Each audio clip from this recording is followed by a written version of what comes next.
Good evening, ladies and gentlemen. I'm Rabbi Lustig of Washington Hebrew Congregation.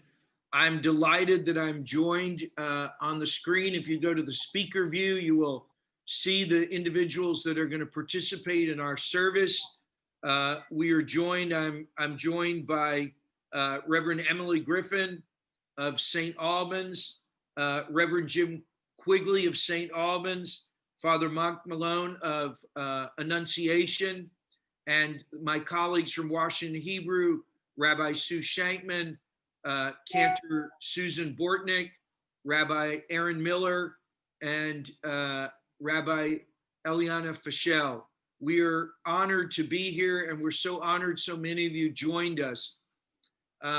Tonight, we're having a apocryphated, a short service at the beginning that is to commemorate Kristallnacht, and then we will move into our program that has been brought to us by the opportunity of our Amram Scholar Series and Leslie Maitland and the Jewish Book Council. And we want to give special thanks to Leslie Maitland, to Rabbi Shankman and Cantor Bortnick, who worked so diligently to streamline our service. And I really want to thank Father Malone, Reverend Quigley, and Reverend Griffin. We're passing on and continuing tonight a tradition despite the pandemic that began out of the study of Bible. It began that our three congregations have been shared in Bible study for years, and we invited members of St. Albans and Annunciation to hear a speaker, Harold Schulweis, years ago, who spoke at our Kristallnacht commemoration. And we invited members of the congregation to hear him because he spoke on the righteous Gentile. He spoke about what the Christians had done to save lives during the Holocaust. Out of that, members of St. Albans and Annunciation came forth and asked, could we not join in that service? And hence was birthed in 1986 the opportunity that we have now, which is recognized by the United States Holocaust Museum and Memorial as being the first and one of the only interfaith Kristallnacht commemorations. So I want to thank our fellows for doing that, our partners. We also, as we move to it, we ask that you keep yourselves muted for a while during the service. We will begin. If you have questions as our speaker goes, and I'll remind you this, we'll send those privately to Rabbi Shankman, which you can find in the chat. And we begin our service.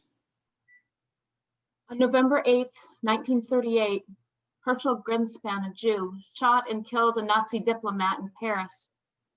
The Nazi regime let it be known throughout Germany and Austria that retaliation against the Jews would be permitted.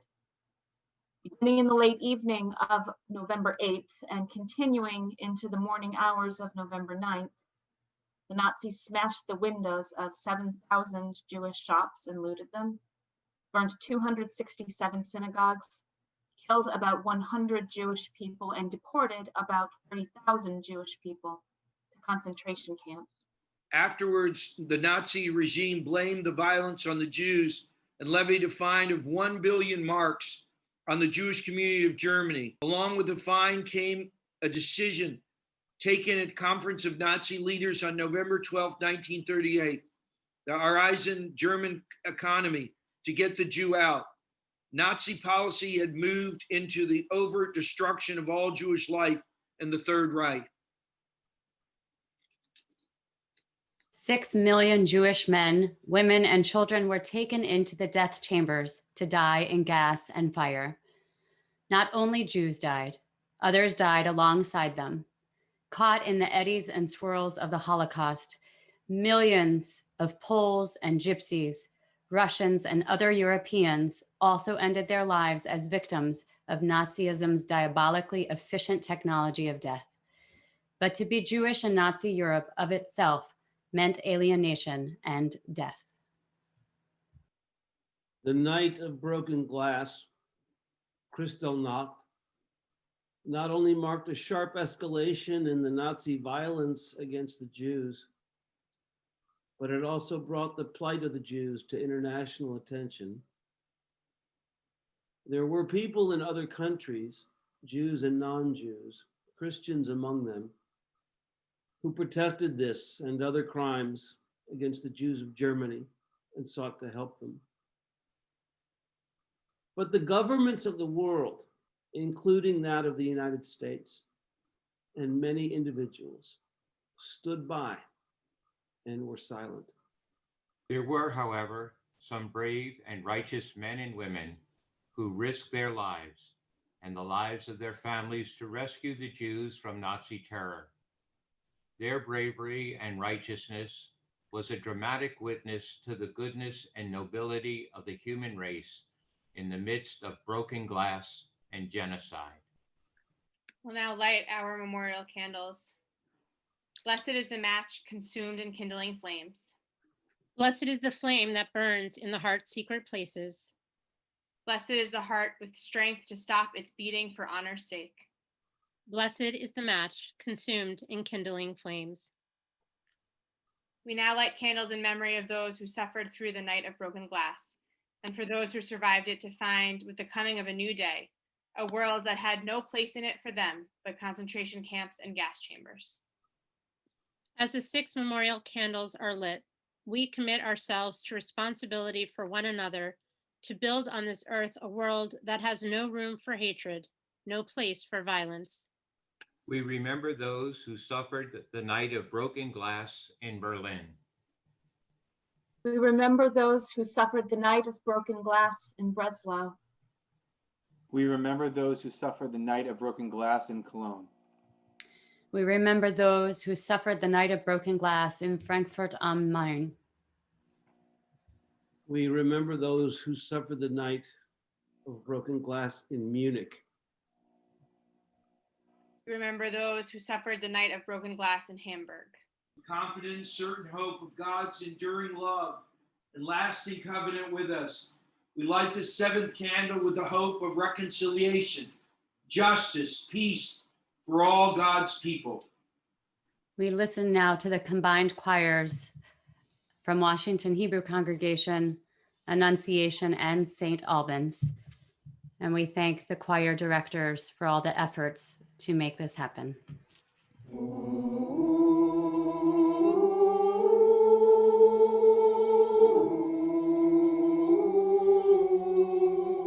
He doesn't know the world at all, who stays in his nest and won't come out. He doesn't know what birds know best, nor what I want to sing about. What I want to sing about. What I want to sing about. What I want to sing about is that the world is full of loveliness. When dewdrops sparkled in the grass, and bursts of blood with morning light, a blackbird sings upon a bush to greet the dawning after night, to greet the dawning after night, to greet the dawning after night, to greet the dawning after night. Then I know how good it is to be alive. Open up your heart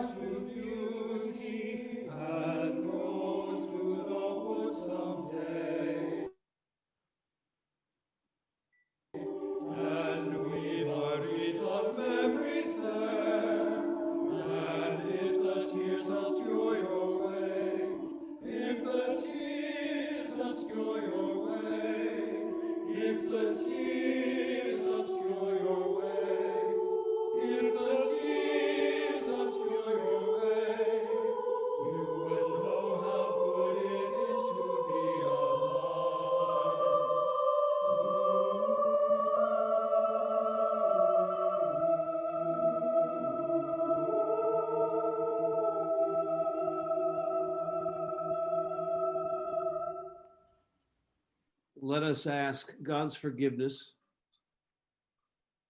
for the inhumanity and the injustice that humankind chooses in spite of its higher calling. We remember before God, especially the inhumanity and the injustice of the dark days of the Holocaust, but also that which characterizes our own time. We pray for victims in every place where human lives are threatened by hatred and by violence. O God, on this night, when we remember Kristallnacht and all the horrors of the Holocaust, we ask you to give insight and sensitivity to all who chose and still choose prejudice, hatred, and indifference. In your great mercy, O God, forgive all those who forgot and continue to forget, that all are brothers and sisters, that all are your children created in your image. In your great mercy, O God, give understanding to all those who in their blindness could not see and still cannot see their inhumanity towards others. God, give us understanding. In your great mercy, O God, give us new purpose to fight silence and indifference in the face of injustices perpetrated by others. In your great mercy, give us understanding, O God. Amen.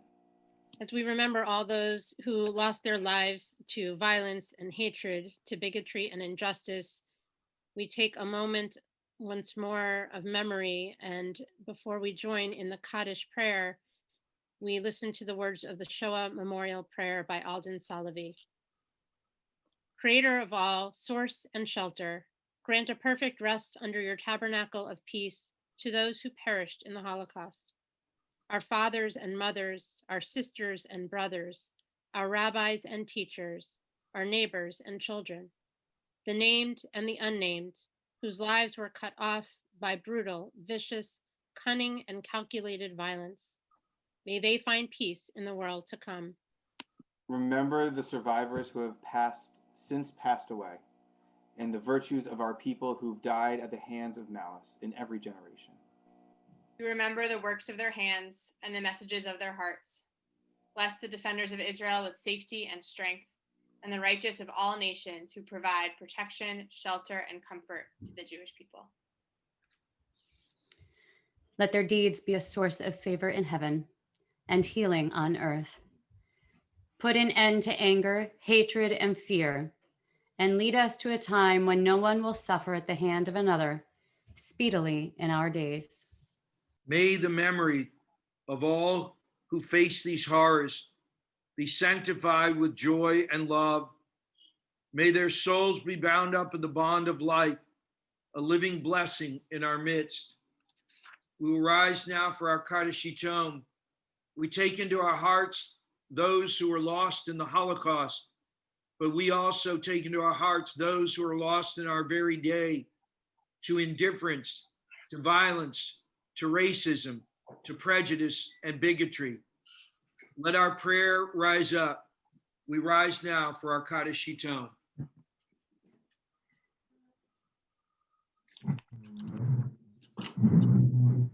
Yitkada v'yitkada shemei rabbah bi'alma divrach yirutei v'amlich malchutei v'chayachon me'achon v'chayei dekol Beit Yisrael b'galav v'zman kari v'imru Amen.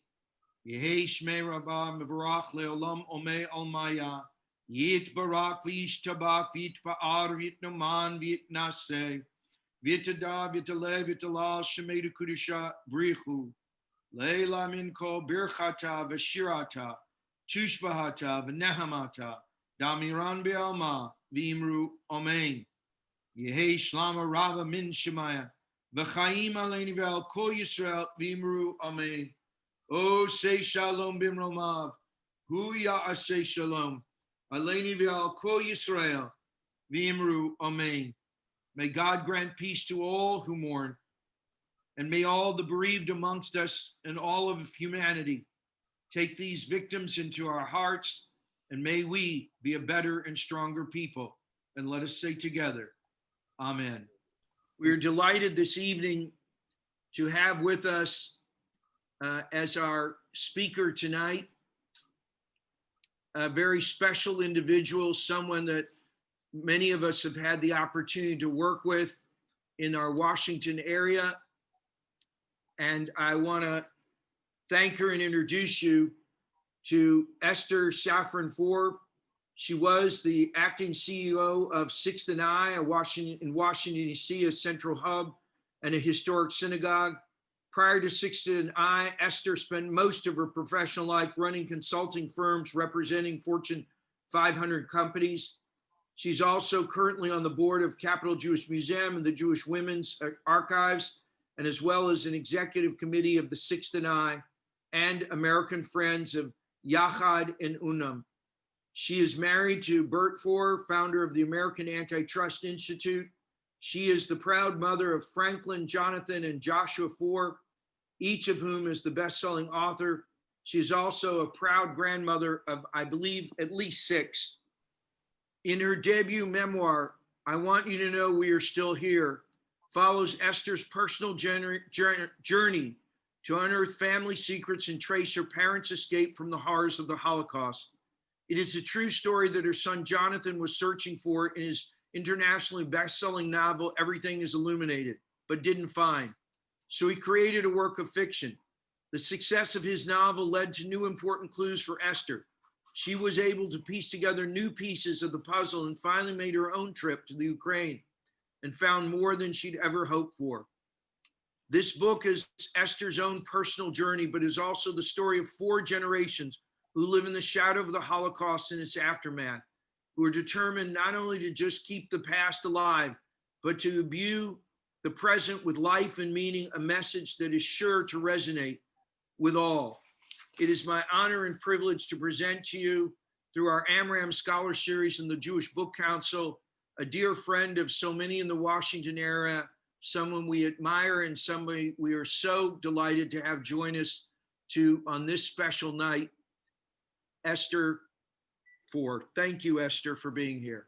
Thank you, Rabbi Lustig. It's absolutely a delight and an honor to be part of this wonderful service. So let me tell you a little bit about I Want You to Know We're Still Here. It's a story about family. It's a story about the Holocaust, about resilience, memory, and the search for truth. And as Rabbi Lustig said, about the breath of life. The other thing is I was listening to you introducing tonight's service. I want to tell you it's also about a Gentile family who hid my father for some part of the war, making it possible for me to be here tonight.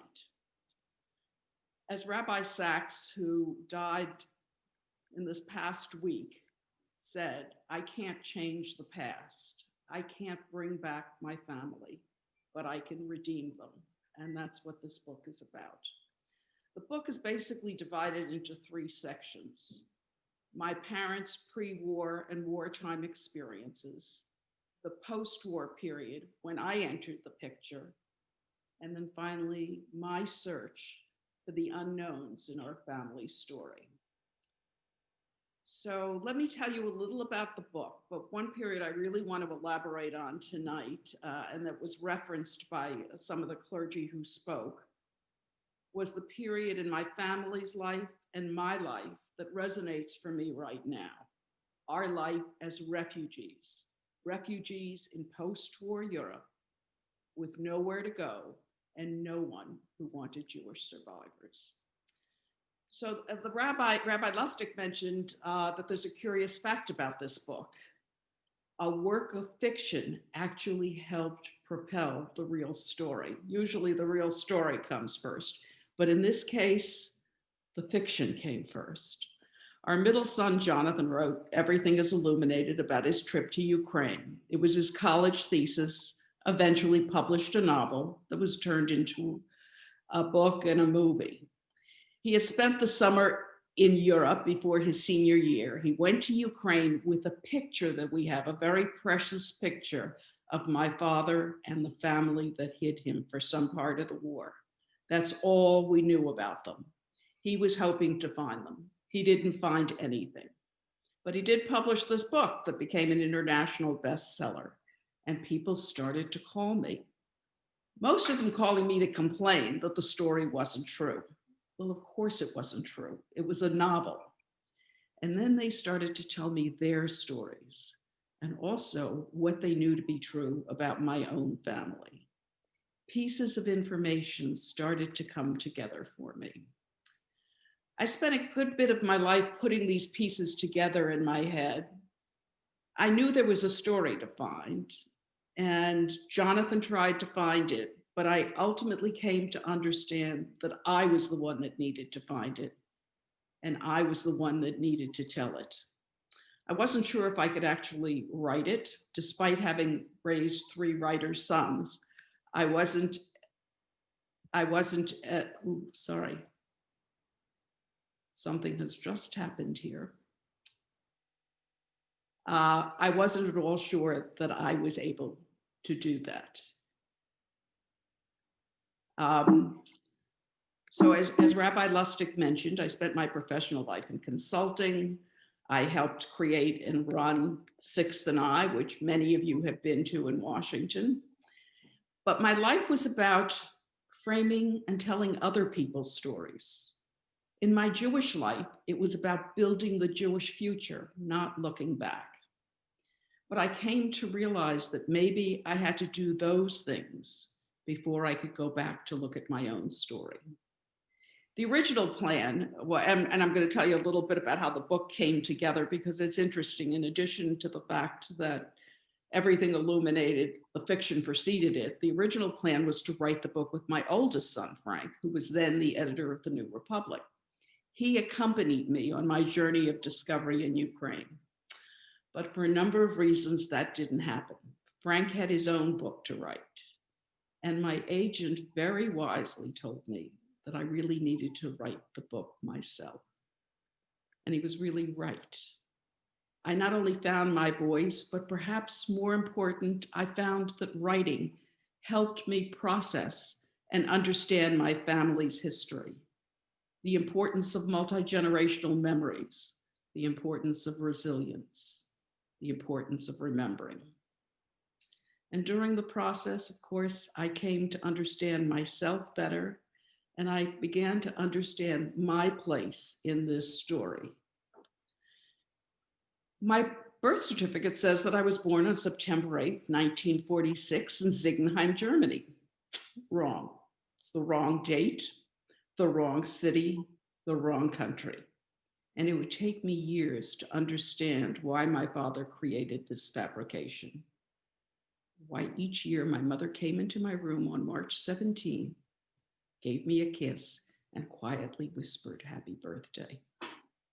Piercing together the fragments of my family story has been a lifelong pursuit. I'm the offspring of Holocaust survivors, which by definition means there's a tragic and complicated history.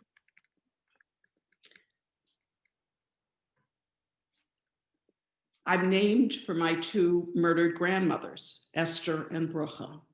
My name may have been intended to keep the memory of the past alive, but I intuitively understood almost from the beginning that my role was to bring joy, to point my family toward a brighter future while carrying the past inside of me.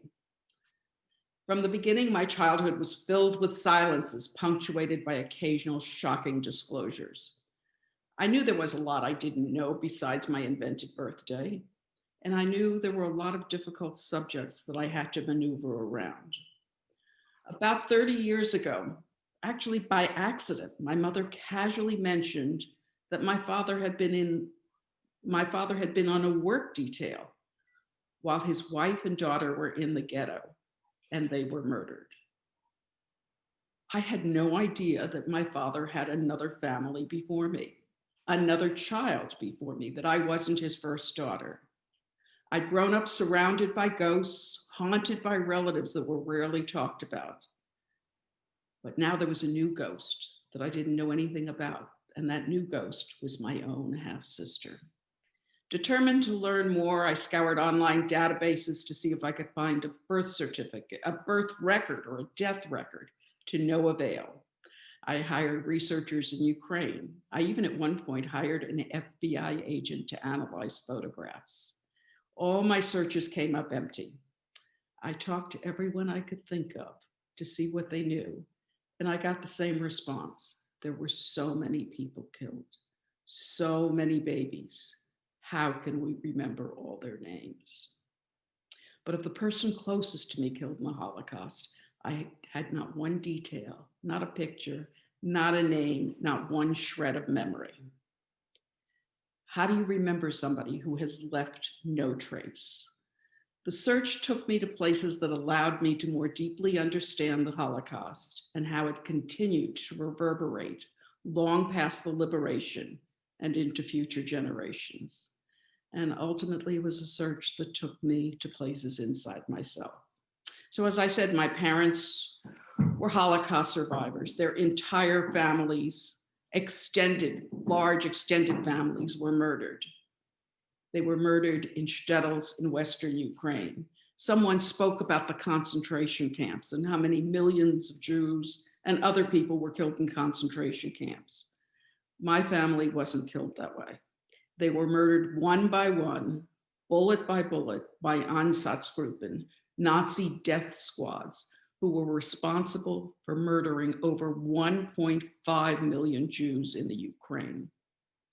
These victims of the Holocaust by bullet are buried in thousands of mass graves scattered across Eastern Europe, many still unmarked. In my mother's shtetl, Kolki, one of the first people killed was my great-grandfather, Josef Weinberg. He was religious. He went to the synagogue every morning. And one morning when he did, the Nazis bolted the doors and set the wooden synagogue on fire, killing my great-grandfather, Josef, and everyone else inside. I couldn't help thinking about him several weeks ago when I watched our granddaughter, his great-great-great-granddaughter, Theodora Safran Foer, reading from the Torah on her Zoom bat mitzvah. I'm not sure what he would have thought of any of that. The Zoom, the bat mitzvah, a girl reading from the Torah, but I'm sure he would have been proud that his descendants continued to be Jewish. My mother's nieces, Fruma and Sora, about 3 and 6, were taken care of by my grandmother, Esther, after their own mother, my mother's beautiful sister, Livsha, was brutally murdered early in the occupation. My grandmother and my great-grandmother each carried one of the girls when they were marched to the mass graves to be shot in the forest outside of Kolki. That's one of the images that will always haunt me. Well, yes, I was born in post-war Europe, not September 8th, not in Ziegenheim. I was born actually March 17th. It was Purim in Lodz, Poland. My parents were among the about 250 to 300,000 Jewish survivors who had lost everything. Can you imagine 6 million murdered and about 300,000 survivors? That's it. They've lost everything, including their families. And what's really interesting and so important, I think, is that this period, the period right after the war, is an often forgotten epilogue of what happened. We were refugees. I was a baby refugee. In Lodz, we were living in a fully furnished apartment that had belonged to another Jewish family that was murdered. There was no option for us out of the graveyard of Europe. No country wanted Jewish survivors. My family really wanted to go to Brazil, where my mother had a large family that had been there since before the war. My mother's Uncle Solomon in Sao Paulo wrote that he was going to make everything possible. He would provide a place to live, a job, he would put up the money for our voyage and take care of all of our needs. The Brazilian government wouldn't have to worry about us. We'd be no burden. But Brazil didn't want us. They were letting in Nazis, but they weren't letting in Jews. And according to Uncle Solomon, there is, quote, plenty of anti-Semitism here, and they don't want to do anything to help the Jews. We understood we needed to get out of Poland if we were going to get out of Europe. The Iron Curtain was descending between Poland and Germany. My family, I was about 6 months old, smuggled across the border from Poland into Germany in a false bottom truck. My mother had to put a cloth in my mouth so that I wouldn't make any noise on the most dangerous parts of the journey. We ended up in a displaced persons camp in the American zone. Our camp, Ziegenheim, was a former German POW camp. It's where they housed Soviet prisoners of war. They put us in these camps. They were dirty, they were filthy, there were no facilities, there were no toothbrushes, there was no bedding, there were army cots. But this camp in Ziegenheim is the backdrop of my earliest memories. They're either my earliest memories or because I have so many photographs and have heard so many stories, that's how my memories were formed. In the photographs, I look happy and loved, and surely I was. But now as I look more closely and analytically at these pictures of me on a tricycle or my oversized white rabbit coat mugging for the camera, I see in the backdrop army barracks, watchtowers, and barbed wire fences. We were far from free. And initially in these camps, they put people together by nationalities. So all the Poles were together, the Ukrainians were together, the Estonians were together. They didn't separate the Jews from their fellow citizens of that country, even though in some cases, those people were the perpetrators who had killed their family. Ultimately, they on the urging of the Jewish refugees and of Jewish agencies, they separated the Jews from other nationalities. And as I said, I learned researching this book as an adult, how horrible the conditions were. In some cases, these camps were set up in any place there was a space. In our case, a former POW camp. In some cases, they were former concentration camps. Jewish victims were being housed as refugees in former concentration camps. It was all filthy. The Jewish refugees had to clean these camps up themselves. General George Patton, who oversaw the camps in the US zone of southern Germany, wrote in his diary that he believed the Jewish DPs were a subhuman species without any of the culture or social refinement of our times. That's a direct quote. So you can imagine how these refugees, how we were looked upon by American soldiers and American generals. Patton, fortunately, was eventually dismissed of his command by President Truman. Surviving the Americans became another challenge for the refugees. When Truman heard about the conditions in the camps, he heard about them mostly through Jewish chaplains. There were 90 to 100 Jewish chaplains in the camps, and they were writing back to their families, to their congregations, to any organization they could think of about how poor the treatment was. That after the war, Jews were still dying because they couldn't get medical care because there wasn't enough food. Well, when Truman heard about this, he sent a former commissioner of immigration to investigate the reports of the poor treatment. That man, his name is Earl Harrison. He was the dean of the University of Pennsylvania Law School, reported in late 1945 to President Truman. This is a direct quote, "We, the Americans, appear to be treating the Jews the same way the Nazis treated them, except we're not exterminating them." Despite the conditions, though, there were many, many marriages, people whose lives had been broken, who had no money, no homes, no family, and no known future, found partners, often after knowing someone for only a few weeks or even a few days. And unsurprisingly, like me, there were many babies born. These young refugees wanted to move forward, and the most affirming way to defy Hitler's attempt to exterminate the Jews was with new life. and new life was everywhere. The DP camps actually had the highest birth rate of any place in the world. Our own family was finally given permission to come to the US under the DP Immigration Act of 1948, an act that was blatantly anti-Semitic. And Truman knew it. He threatened to not sign it, but he knew if he didn't, it would take so much time for a new act to be passed that he went ahead and signed it and figured they would correct the problems later. So why was it anti-Semitic? First of all, it limited immigration to refugees who had arrived in Germany by December of 1945, shortly after the war had ended, a condition that was almost impossible for most Polish Jews who were still making their way from the East. About 200,000 DPs were admitted under this 1948 act, but ultimately only a little over a quarter of them were Jews. The congressional authors of the act knew what they were doing.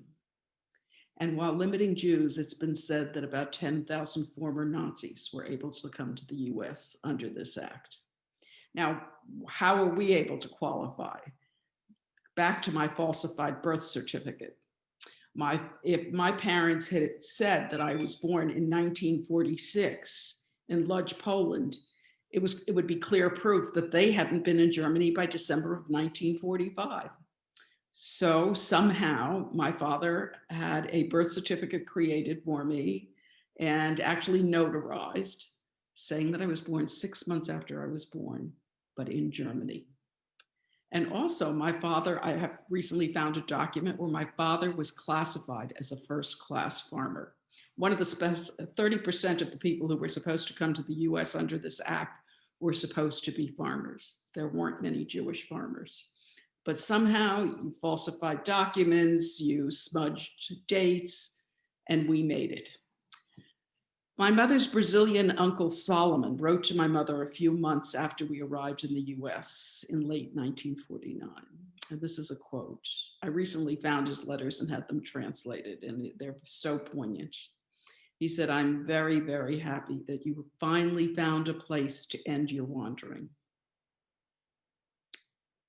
But there is also anti-Semitism in the beautiful good land of America." How true that is. Anti-Semitism and all sorts of racism and so much that we're confronting right now. I learned a curious fact while I was writing. I did a lot of reading to fill in the gaps of the story of the history of that period. I learned that there's no word in the Hebrew language that precisely connotes history. Zikaron and Zakor, used in their stead, translate to memory. Modern Hebrew borrows the word historia from English, which borrows it from Greek. And I think that's why these stories are so important. These stories, not about the overall history of the period. We know that over 6 million Jews were killed, but the stories of people that we can see and feel and identify with, people like my family and like the Gentile family that hid my father and risked everything to do that. Well, after Jonathan's novel and all this information that started to come together, in 2009, our oldest son, Frank, and I went to Ukraine. We were armed with the new information that I had learned. Frank and I came to see for ourselves, to say Kaddish and to remember. And amazing, almost 70 years after the Holocaust, we were able to find people who could still tell us bits of information about our family.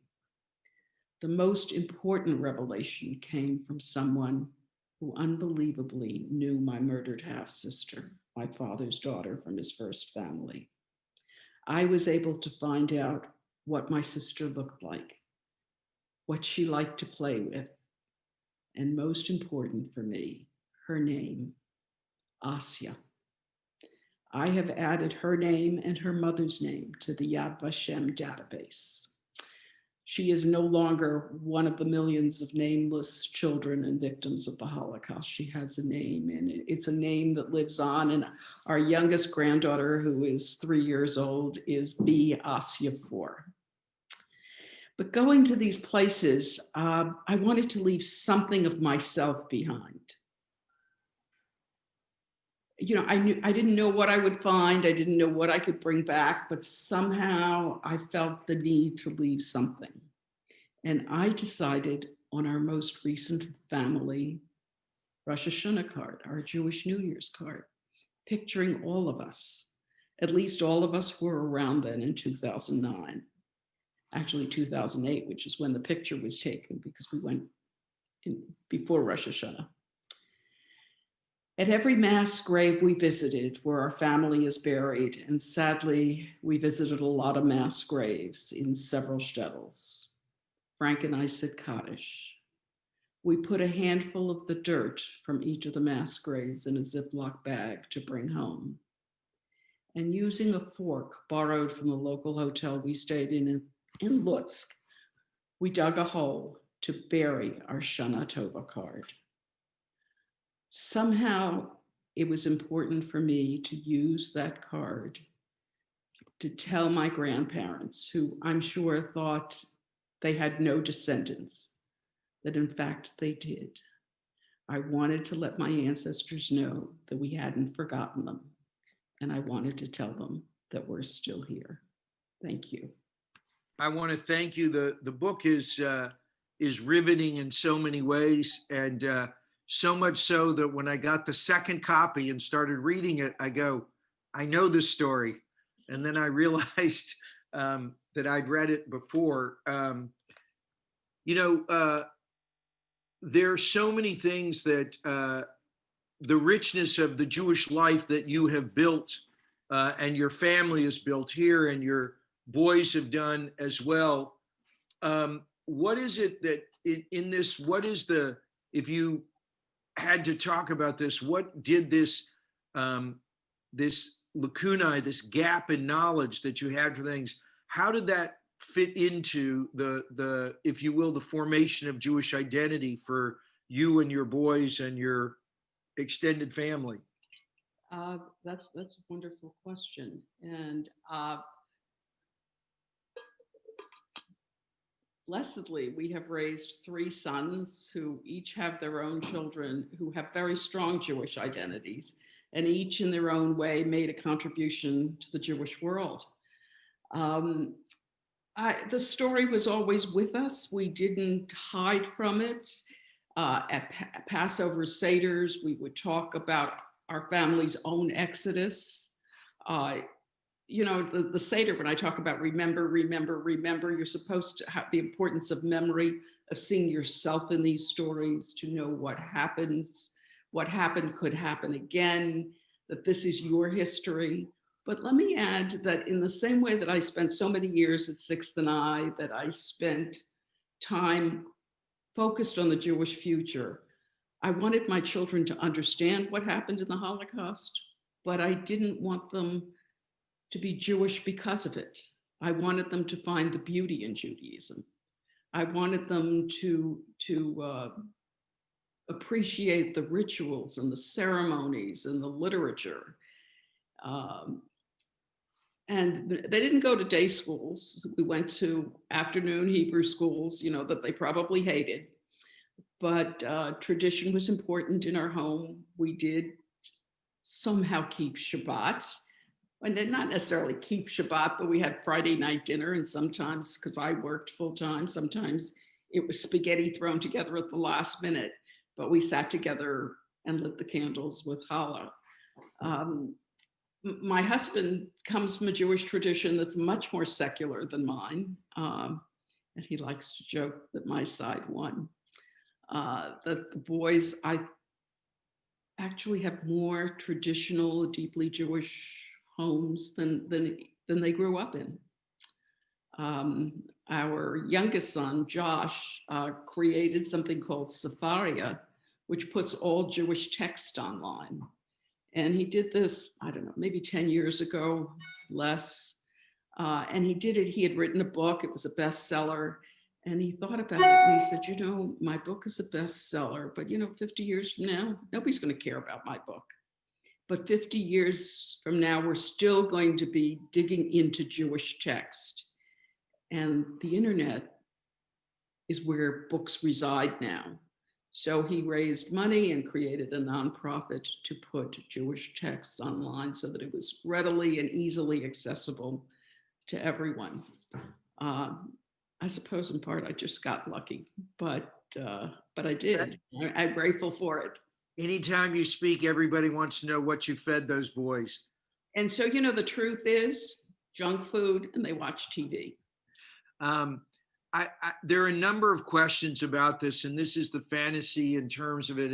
And we may, I know, tell us a little bit about what you learned about the family that hid your parents, because I think one of the, you know, what started this whole event that we're on tonight was Schulweiss's book where he wrote about the righteous Gentile.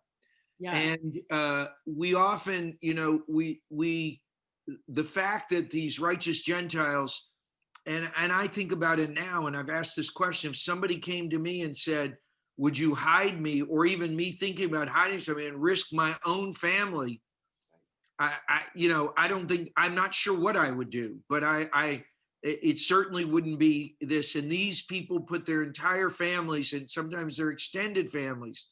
Who hid your father's family? All we had was this picture, and my father, not it, his wife and daughter had already been killed. He was on this work detail with a friend, and his first instinct was, I'm going to turn myself in. They've taken my family, they've taken everything. What's the point of going on? And somebody in the village said, you can do that tomorrow. Think about it tonight. And ultimately, I really wanted to meet these people. My mother said that the man who hid him, it was a family with 4 little children. So this man was risking his life, his wife's life, and the life of his 4 children. My mother said this man ultimately came and visited my father twice in Lodz.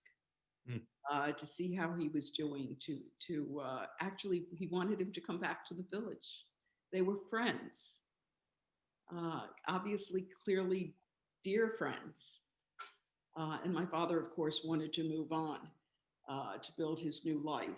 But I had, you know, kind of had this fantasy that what if I found them? What if I could say thank you to them? Who were they? And we had this one tiny picture. And if you read the book, you'll see how I ultimately put the pieces together, how I found them, how I had hired somebody who'd done some advanced work in the villages, and how I had this FBI photography expert analyze photographs. But they were a simple family. They were in a village of maybe 25 houses. I later learned that the father was kind of one of the most intelligent people in the village, and he was also religious. And somehow, and I correspond with his descendants now, and I've sent them copies of the book. And when we write to each other, when they write to me, they write from your Ukrainian family, and I write from your American family. It was, I don't know if I would do it, but how wonderful that we have examples of people like this, of models of humanity that force us to ask ourselves the question, and hopefully, if we had to, that we would act with as much humanity as they did. So I want to ask you about the process of revelation, because I'm the child of a Holocaust survivor. Leslie Maitland has written a masterful book that she spent more than a decade traveling all the world and the research and whatever. But this idea of when you're peeling back the layers of an onion, and things that you didn't know and pieces are putting together, and that, you know, when a person uses an expression, that you find out that that was something that they learned from their best friend in a camp, and that was a memory. What were some of the things that were the most impressive revelations? And if you talk a little bit about the Sherlock Zibberfarb. I can't say you, Barb, yes. yeah, that must have been tell them a little bit about the connection in the meeting in Tel Aviv. So I met so many wonderful people on this journey who were eager to help me fill in pieces. There was a wonderful couple in gosh, I don't know where they live. They live in Israel in a moshav, I think, who are descendants of the same town my father's family was from. And they took me all over Israel, driving up and down the coast from Jerusalem to Haifa to Bnei Brak to meet people from the shtetl who could tell me little pieces of the story. One of the people I met, everybody gave me a little clue, and one clue led to another clue. And I found myself kind of being a detective, which I think I'd be pretty good at, actually. One of the first clues was that I kept asking people if they knew my father, Louis Safran, label Safran. People didn't use last names in these shtetls. Everybody had a nickname that might describe them, a nickname about their family, about where they lived. In my father's case, it was labeled from Lisht, labeled the Lichter. And that clue told me the shtetl that he was in, where he lived with his wife and daughter. And somebody else then told me they were in a ghetto in Chudvernia, which was a couple of miles down the road. I had always known that he was on a work detail with somebody else. And a woman actually in Bnei Brak said, Srulik Silverfarb. And she started going through the phone book looking for him. And she said, let me make some calls. And she ultimately called his son, who was very sick at the time, but his daughter-in-law and grandchildren came to meet me. And they told me about this man. They said that he lived with sadness all his life, that his eyes were always looking down, that he couldn't, what these people lived through, they couldn't be the same kind of human beings again. They said he was always sad, that he couldn't even really express love to his family, although they knew he loved them. There was a fellow in my mother's shtetl, Chaim Koifman was his name. He also went to Israel. And she told me that when she went back to her town, Kolki, that Chaim met each of the survivors who came back to tell them what had happened to their family so that they would know. Ultimately, he went to Israel and he never spoke again.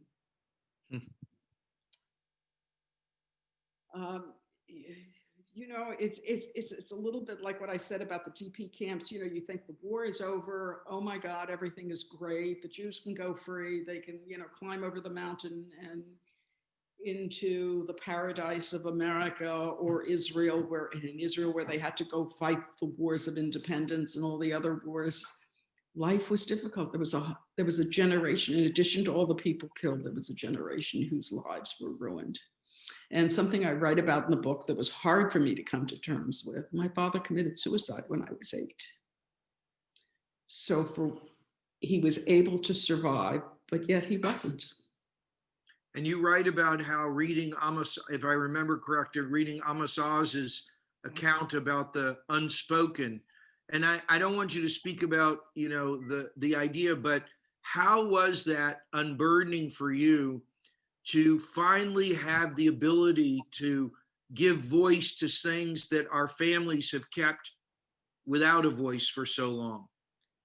That was huge. As important as my search was and the information that I found, I would say almost equally important was the process of writing.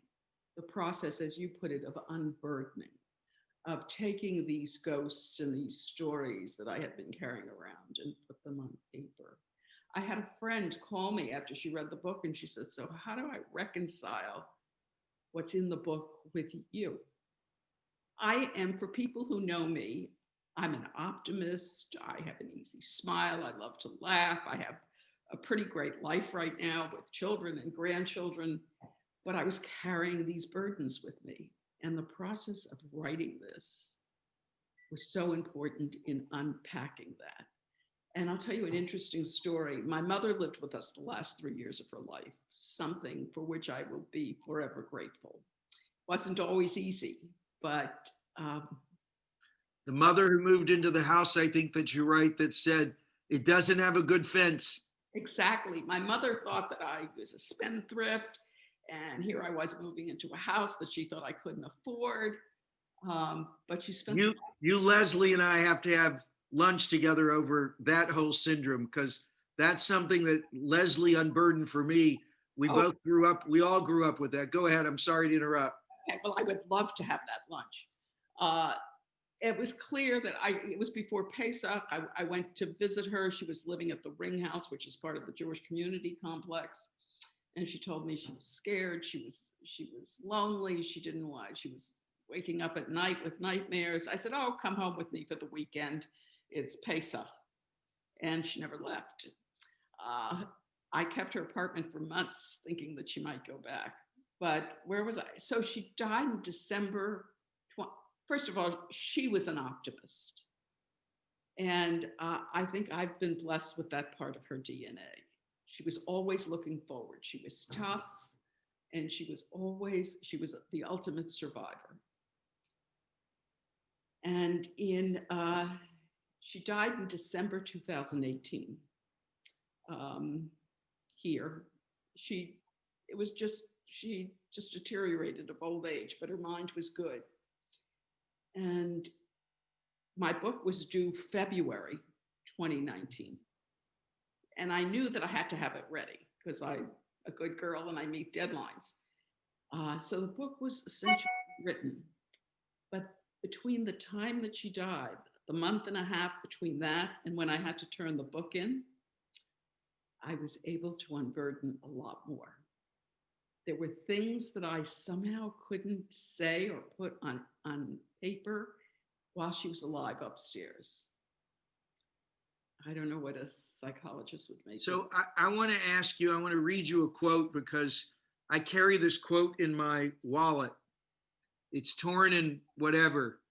And I've read it many times in services that our congregants will tell you. And I want you to talk about how maybe Jonathan's book opened up the door for you. He writes, Jews have a sixth sense: touch, taste, sight, smell, hearing, memory.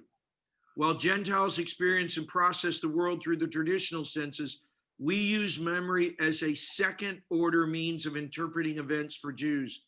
Memory is no less primary than the prick of a pin, or the silver glimmer, or the taste of blood it pulls from the finger. The Jew is pricked by a pen and remembers other pins. It is only by tracing the pin back to other pinpricks, when his mother tried to fix his sleeve while his arm was still in it, when his grandfather's fingers fell asleep from stroking his great-grandfather's damp forehead, when Abraham tested the knife point to be sure Isaac would feel no pain, that a Jew is able to know why it hurts. When a Jew encounters a pin, he asks, what does it remember like? Well, I was almost going to put that quote into my talk today. And it was that quote that that I have played with, and I think it's in the book, but not as only the first two lines, that caused me to start reading about Jews and memory and history, and the difference between it, which seems so profound, between the big picture history that describes the end of something, and memory, which is about something that lives on. And it's why these stories are so important. Now, why did he write that? I don't know. I wish I had written it, but I'm glad my son did. It's true. It's, at Passover, what do? We try to see ourselves as though we are making the exodus from Egypt. We are reliving those stories, those pinpricks and those, the mortar and the matzah. Is it unique to Jews? I don't know. I actually today, thinking about this quote, Googled how many times memory is in the Bible. And if you look at the New and the Old Testament together, I couldn't find it for just the Old Testament. It's like 8,000 times. We're told to remember, remember, remember. And that's both the Old and New Testament. Yeah, but it's even more when you go to the Hebrew, because they would tell you that when we use shamor, that it's a euphemism at times for zachor.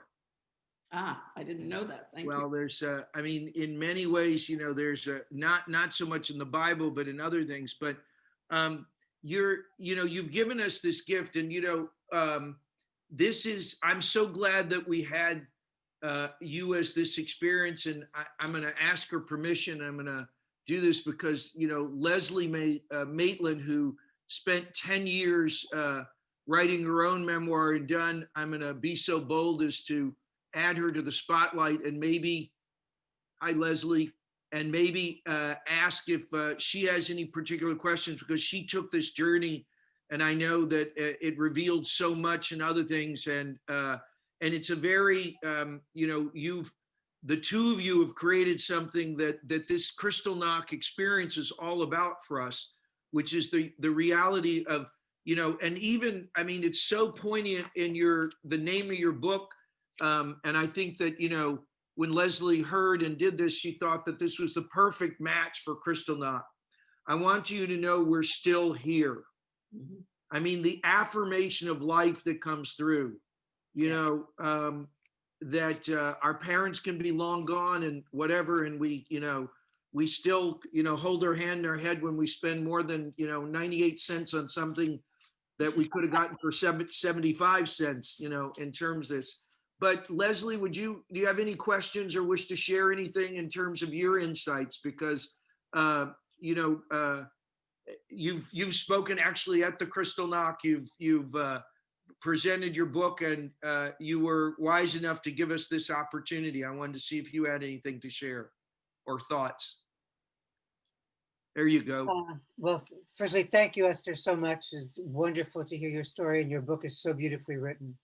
And let me just say that I read your book ages ago when it first came out, and it's wonderful. And these stories are so important to give to other people. Of course, they're a gift to our children and our grandchildren. Yeah, I was going to say, so I would just mention three things. My father's brother was arrested on Kristallnacht, and he was sent to Dachau. Mm-hmm. And it was interesting because in that beginning, starting then, 1938, when that happened, they weren't killing Jews at that point. They were trying to get rid of them. And he was kept in Dachau for a month. And when they released him at the end of the month, it was under strict orders to leave the country immediately. And so that was interesting. It wasn't, they were rounding him up for death on Kristallnacht. But just two things about the whole process of researching. Esther, I know that for me, having done it, the feeling that they live on in the book, on the pages, that in a way that they remain here by virtue of their stories being preserved, it made me feel, and still does, as if they're always with me in a tangible way, and that other people got to know them in a way that just is a kind of eternal life that made me feel fantastic. And then Esther and I exchanged some little emails, and that was very funny because she mentioned how she keeps keepsakes and things and can't throw any artifacts of the past away. And I wrote to her that I may be the only person on the planet who kept the cigar butt from my grandfather's last cigar in a little paper bag for 30 years because I couldn't bring myself to throw it away. And I wrote to her that I said in my book, it's hard to find the right day to throw something away, to discard something that has been saved for so long. What's the right day to throw away your grandfather's cigar butt, or a picture, or a letter? So, and to Dan's, my husband's great distress, So I tend to be overly sentimental about these things. And Esther and I agreed that our personal studies are probably disaster zones as a result. So I'd like to ask the both of you, because I can remember vividly you both have these descriptions, and Leslie, you're writing about going for the first time into to the home, up the stairs, into the place.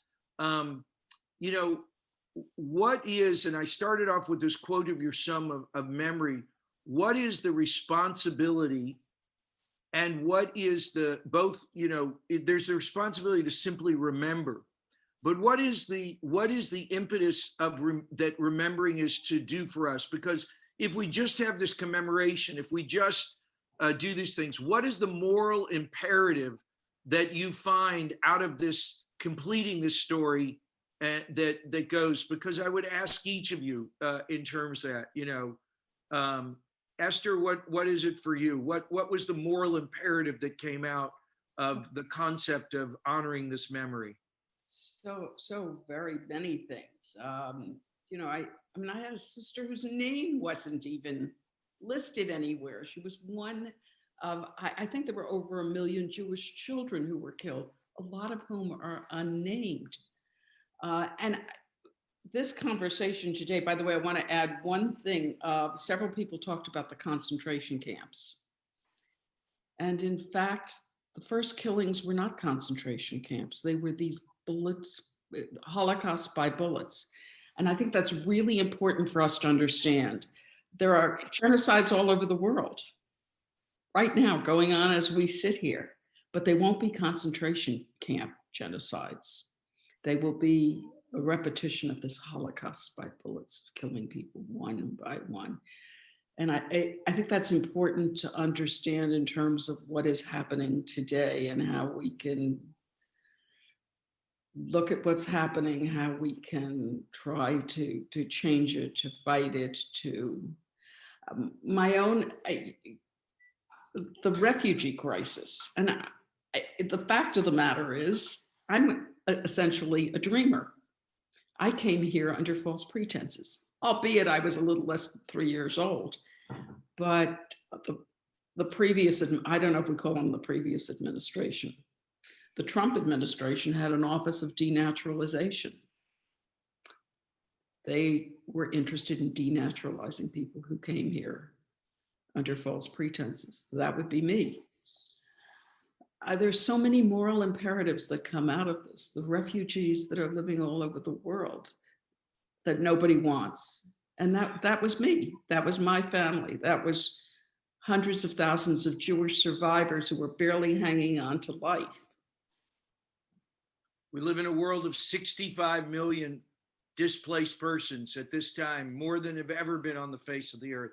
Leslie, just briefly, what's the moral imperative of memory?